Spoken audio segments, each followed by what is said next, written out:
Bem-vindos a mais um vídeo do canal Conhecimentos da Humanidade, e hoje é dia de continuarmos com a série sobre tabus. Falaremos sobre o tabu do uso de substâncias químicas, alucinógenas, enteógenas, ou sobre a quimiognose dentro dos meios espirituais.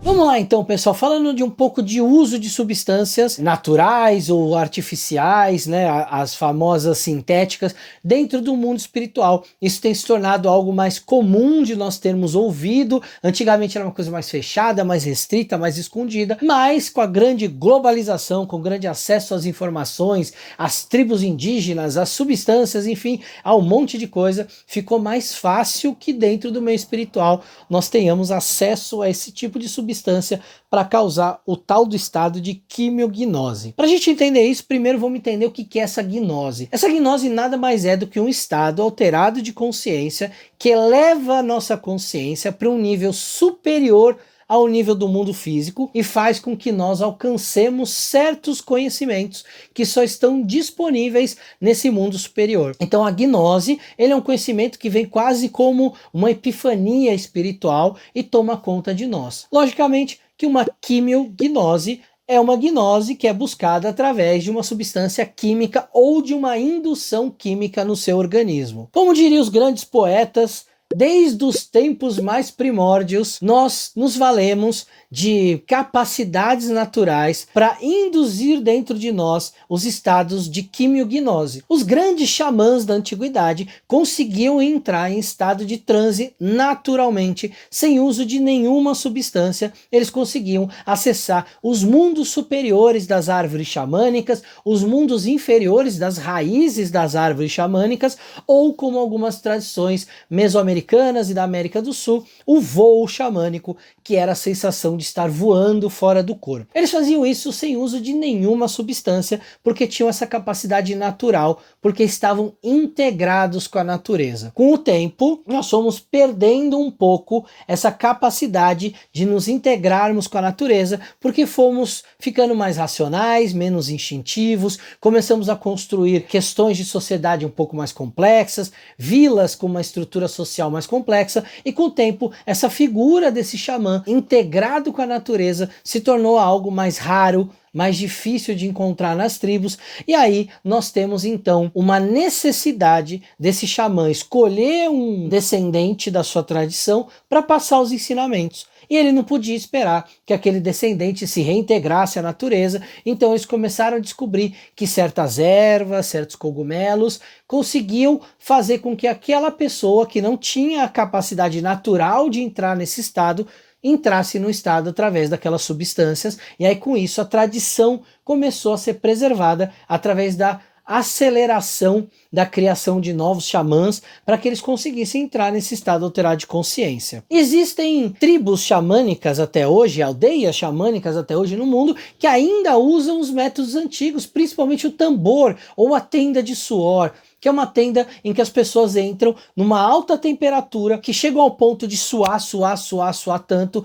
Isso faz com que o corpo comece a disparar certas substâncias químicas dentro dele, que fazem com que você entre no estado alterado de consciência. A mesma coisa com o tambor, que mexe na sua frequência cerebral, aquele som se torna algo meio monótono, e aquilo vai fazendo com que a sua mente entre no estado de monotonia, e aí ela entra justamente nesse estado alterado de consciência. Isso existe até hoje, isso é possível inclusive não só nessas tribos, mas dentro do xamanismo moderno também ser encontrado. Bem, mas voltando às substâncias, então a gente tem alguns antropólogos que falam que a humanidade começou a se valer dessas substâncias como uma forma de facilitar o acesso ao mundo superior, e também como uma forma de criar mais xamãs, porque as tribos estavam crescendo, nem todo mundo tinha o dom, então eles começaram a colocar essas pessoas em estados alterados de consciência. Se a gente também estudar a história de alguns oráculos, nós vamos estudar o oráculo de de Éfeso, o oráculo de Esparta, o oráculo de Delfos, onde as sacerdotisas ficavam lá dentro, e nós já sabemos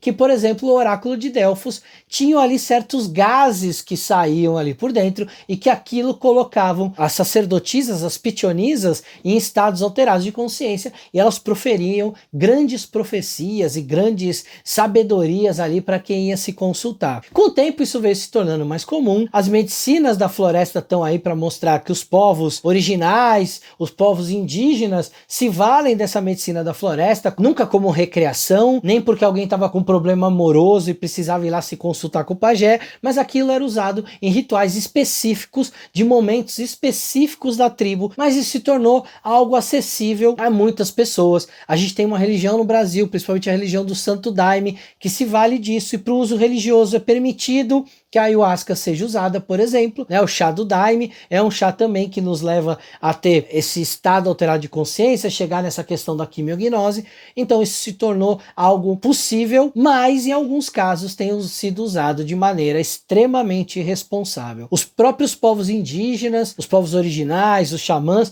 todos eles tinham meios para usar isso. Sempre com uma fogueira, porque eles sabiam que as fogueiras limpavam os obsessores, os miasmas astrais, os cascões astrais, sempre com um pajé, um xamã, alguém consagrado naquela medicina para poder conduzir o ritual, sempre ao ar livre, sempre com os pés na terra, então sempre de uma forma em que existia todo um cuidado de integração com a natureza, para que naquele momento interferências externas, como eu já disse, miasmas, cascões e interferências internas, principalmente o nosso egão, não tivessem lugar. E aquela experiência fosse realmente uma experiência de quimiognose, ou seja, trazer um conhecimento ou do seu inconsciente, ou do seu plano superior, do seu eu superior, do plano astral, dos seus guias, o nome que você quiser dar para isso, e aí você traz. É muito legal esse tipo de experiência, porque pessoas passando pela mesma experiência podem ver a mesma coisa, mas trazer histórias diferentes de como a viram. Em rodas de ayahuasca, pode ser que aconteçam de ter pessoas que vão ver um anjo se apresentando para ela e conversando com ela, e na outra ponta, uma outra pessoa vai ver um ET se apresentando para ela e conversando com ela. Isso fala muito do nosso inconsciente e de como o nosso inconsciente interpreta esses símbolos, essas energias que a gente vê nesse estado alterado de consciência. Quanto mais preparado e mais arcabouço simbólico você tem, mais próximo de ver o que aquela energia é de verdade você estará. Quanto menos arcabouço simbólico você tem, mais longe de ver o que aquela energia de verdade é. Uma vez eu vi numa roda de ayahuasca, uma pessoa que estava no seu primeiro momento, passou pela anamnese e tudo direitinho, mas ela chegou na hora que tomou ayahuasca e ela viu o arcanjo Miguel se apresentar na frente dela, e o arcanjo deu vários conselhos para ela. Essa pessoa provavelmente enxergou um aspecto da essência dela, da verdadeira vontade dela, do eu superior dela, e como ela tinha, conforme o que ela mesma disse, uma formação católica muito forte, ela interpretou dentro do cérebro dela essa energia como um arcanjo, porque é uma energia que está ligada a essa questão essencial, ao sagrado anjo guardião, ao anjo da guarda, todas as energias que estão ligadas simbolicamente a uma ideia de essência. Então o cérebro dela, o inconsciente dela, interpretou a essência dela como se fosse o arcanjo Miguel. Só que o arcanjo Miguel falou, eu sou você. Claro, ele é uma representação da essência dela, ele é ela. E aí ela saiu de lá falando para todo mundo que ela era a reencarnação do arcanjo Miguel. Esse é um exemplo de como o ego pode tomar a frente e interferir no processo. Outra forma de interferência no processo é quando você não está num lugar preparado, magicamente, com fogueira, com um monte de coisa, com alguém consagrado, e aí você vai sair de lá pior do que entrou, porque a hora que você abre esse canal espiritual de elevação de consciência, você abre uma porta que do outro lado, se a porta está aberta, quem está do outro lado da porta enxerga que a porta está aberta e aproveita essa porta para entrar. Ah, Léo, mas aí então o uso dessas substâncias é muito parecido com alucinógeno. Eu posso simplesmente tomar e estar alucinando. Sim, muita gente vai dizer que alucinou, que passou por um estado de alucinação, que aquilo provocou no cérebro justamente uma fantasia, uma ilusão, e vai ter gente que vai jurar de pé junto que aquilo não, que aquilo realmente é alcançar um outro nível. Se você estiver disposto, vá lá, encontre um lugar sério de ayahuasca, um local que de preferência seja na natureza, que a pessoa que consagre seja uma pessoa que tem uma tradição nisso, que traga ayahuasca ou rapé de um lugar que venha principalmente da Amazônia, dos povos indígenas que produzem esse tipo de coisa.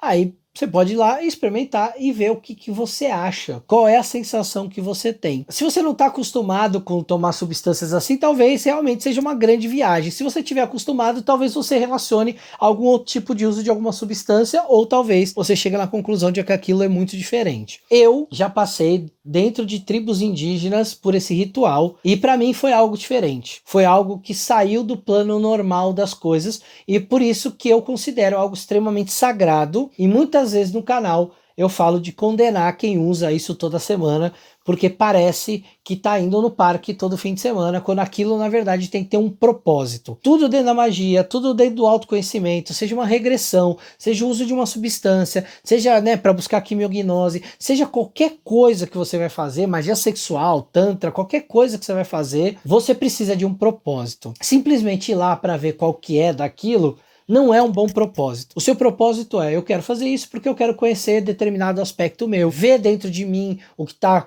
me sabotando para conseguir realizar as minhas questões, sei lá, cara. Tenha um propósito claro e definido para aquilo que você vai fazer, porque senão pode ser que você vá lá, tome, por exemplo, a ayahuasca, fique viajando, e a hora que volta não sabe nem dizer direito o que aconteceu, ou sabe, fala aconteceu isso, mas não tem ideia do que aquilo significa. Sabe quando você tem um sonho bem difícil e você não consegue interpretar o seu sonho? É mais ou menos a mesma coisa. Veio símbolos e você não sabe o que fazer com aquilo. Então tem um propósito, porque provavelmente os símbolos que vão vir vão estar ligados àquele propósito e vai estar um pouco mais fácil de interpretar aquilo. Se você conseguir achar um lugar em que após a consagração, todo mundo entrar na força, você tem uma pessoa que interprete isso também, melhor para você. Tomem cuidado, não é festa, é algo muito sagrado e muito sério. Cuidado para não ficarem viciados nisso. Beijos de quimiognose para vocês, esfirráticos. Até o próximo vídeo.